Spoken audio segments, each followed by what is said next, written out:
Hello, my name is Boris Lamanov, and I'm applying for a piano teaching position at your wonderful school.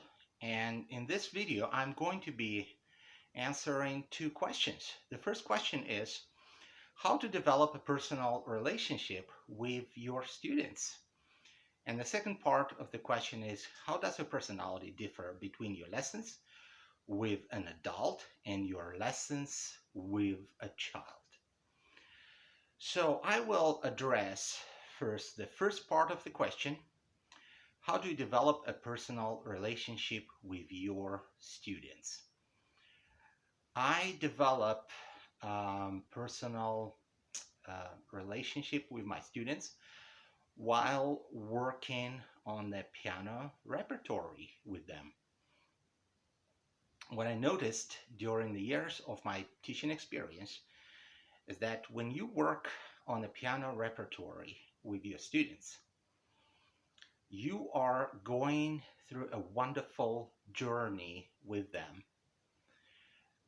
It's a wonderful journey of learning pieces by composers such as Bach, Mozart, Beethoven, Schubert, Chopin, and some jazz composers. And when you work together with your students on those pieces, you naturally develop some bond because you going through this wonderful journey and you going through those emotional experiences, wonderful emotional experiences of learning those wonderful pieces together with your student, and the emotional and personal bond develops by itself.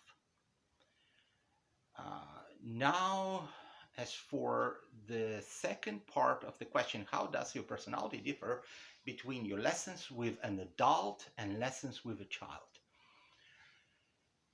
Now, here is like that. Of course, when I have a lesson with a child, I try to employ elements of playfulness, even elements of game during my lesson. I try to make the lesson as playful as possible. Even when I talk about serious things, like playing scales, about fingering in scales and stuff like this, I try to present it like an exciting game to a child.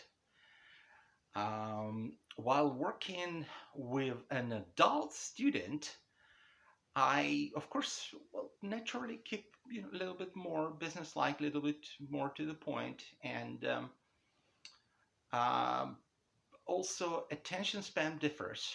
And so while working with an adult student, I can spend more time talking about musical terms and certain rules without losing attention of the student. While if I work with a child, I have to be also aware of an attention span and try not to overwhelm a child with, let's say, too much rules, too much music definitions, and stuff like this. Trying to keep it actually playful. And so this is the difference. And now the second question.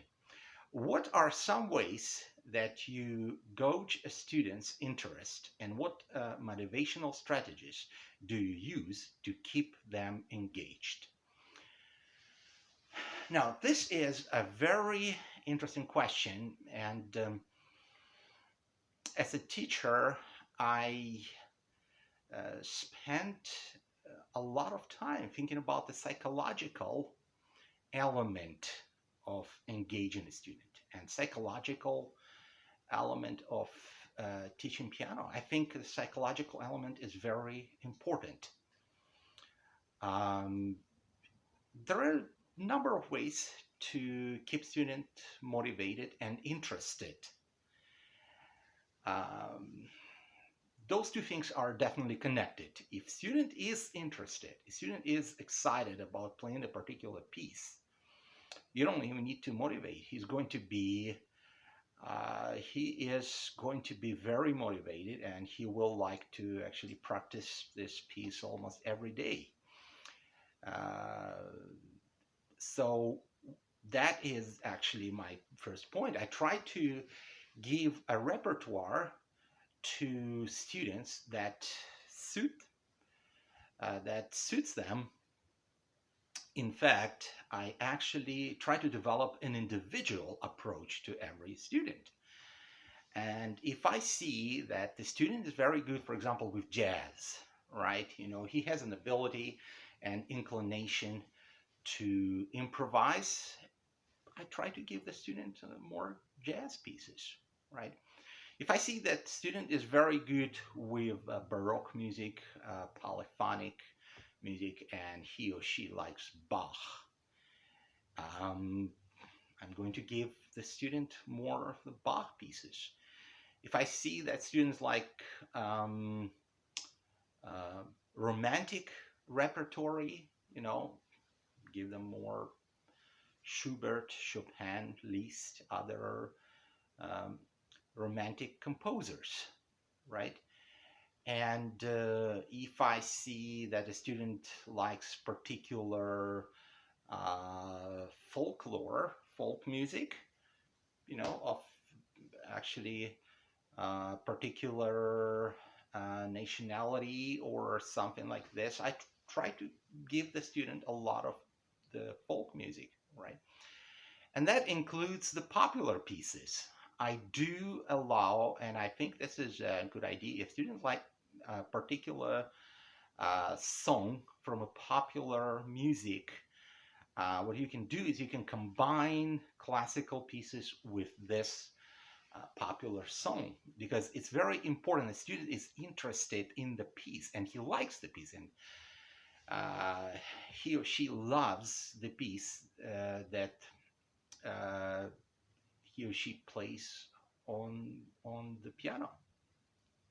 So this is one strategy that I use.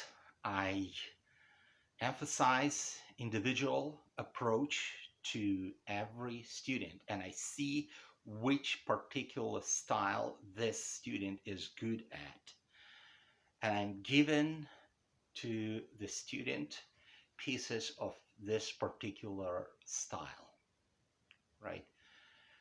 Um, Also, another approach that um, I use to keep the student motivated, right, is of course um, thinking about his attention span and trying to construct my lesson, uh, having, um, let's say, different parts of my lesson dedicated to different things, um, like, for example, 10 minutes for scales, 10 minutes for etudes. If it's a 1 hour lesson, yes, of course, it's going to be a little bit more challenging to keep students' attention span focused during 60 minutes. But if it's a 60-minute lesson, I would go on to, so let's say, 10 minutes scales, 10 minutes etudes, 10 minutes classicism, and 10 minutes romanticism. Let's say 10 minutes of a jazz piece and 10 minutes of a popular piece. By combining different sections and different styles of pieces in one lesson, I keep student attention span running rather than spending, let's say, 40 minutes on one part of Beethoven's sonata. Now, sometimes you actually do need to do that too, right? That depends. Though I try to, like I said, I try to combine different styles and different sections of a lesson, sections dedicated to different styles and different exercises in one lesson, and not try to spend more than 10 minutes for one such section. So those are my main strategies, how to keep students interested. Um, First of all, assigning an individual repertory to every student, a repertory that he or she is going to love. And the second thing is uh, to actually construct my lesson, to form my lesson, making sure that his attention span is not overwhelmed, right?